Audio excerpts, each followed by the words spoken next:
Legovski Prospect. Tel une frise, cet assemblage minutieux de centaines de photos est chargé d'histoire et fait le lien entre notre monde d'aujourd'hui et la Russie des années 30, un moment précis où l'URSS bascule de l'utopie communiste à la terreur stalinienne. Le biographe de Staline, Montefiore, propose de dater le début de Grande Terreur au suicide de l'épouse du dictateur, en 1932. Perspective Legovski, en russe Legovski Prospect, est le nom de ce boulevard perpendiculaire à la perspective Nevski, au cœur de Leningrad. Elle est ici minutieusement photographiée en 1933 pour les travaux des urbanistes. Le but premier de cette frise n'était pas documentaire. C'était un outil pour un vaste projet de réménagement urbain. Elle est un témoin singulier des désirs grandioses des transformations des architectes soviétiques. Les années de guerre civile qui ont suivi les deux révolutions de 1917 ont fait disparaître les 3/4 de 2,5 millions d'habitants de Petrograd.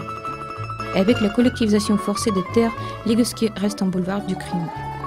Déjà avant la Révolution, cette rue était le berceau de la pègre à Saint-Pétersbourg. La majorité de ses habitants étaient issus de couches populaires, anciens serfs assujettés à la noblesse, en grande partie analphabètes. Pour eux, la liberté était un concept nouveau.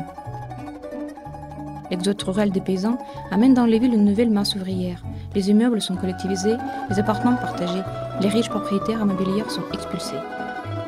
La révolution bolchevique se veut profonde. En plus de l'économie et de l'agriculture, c'est aussi la morale qui va être transformée. Le jeu, les femmes faciles sont interdites, l'État mène une politique très sévère à l'égard des criminels. Paradoxalement, quand la révolution a fait monter l'insécurité et la criminalité dans le pays, Legovski a été un modèle de transformation urbaine.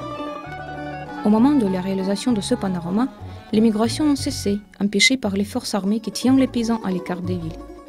La misère à distance, l'URSS conserve son plus beau visage, celui des villes qui témoignent de la force de cette nouvelle idéologie. Au début des années 20, le pouvoir veut moderniser le pays. De nombreux projets empreints de gigantisme voient le jour. Les dirigeants veulent optimiser les villes selon le système communiste de partage. Dans cette période d'industrialisation massive, l'idée est de confondre la vie du peuple à celle de l'industrie. Chaque activité devait être localisée par secteur. Le travail, le logement, le sport et l'éducation. Pour sortir de l'économie agricole, le pays engage la construction de nombreuses usines et amorce un plan d'électrification totale du pays par la création d'une trentaine de centrales électriques. Dans cette photographie de la perspective Legovski, on peut voir l'ambition de réménagement, le dessin de la construction de nouveaux immeubles. Les églises sont transformées en stations de métro, une marque de changement de civilisation. L'effacement de la religion au profit d'une nouvelle croyance, celle du travail.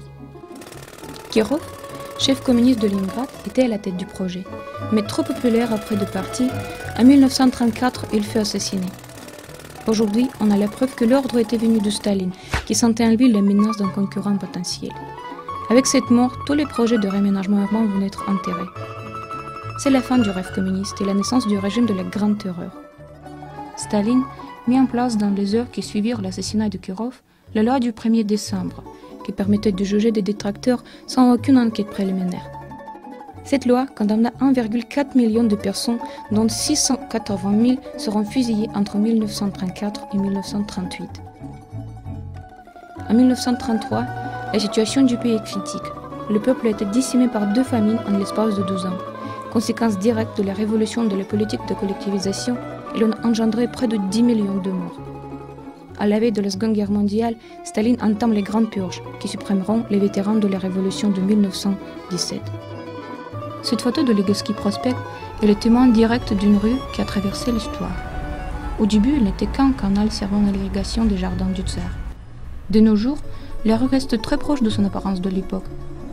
Il fut envahi par les anciens serfs, par la pègre, puis dépeuplé par les révolutions, par la guerre civile, par les purges.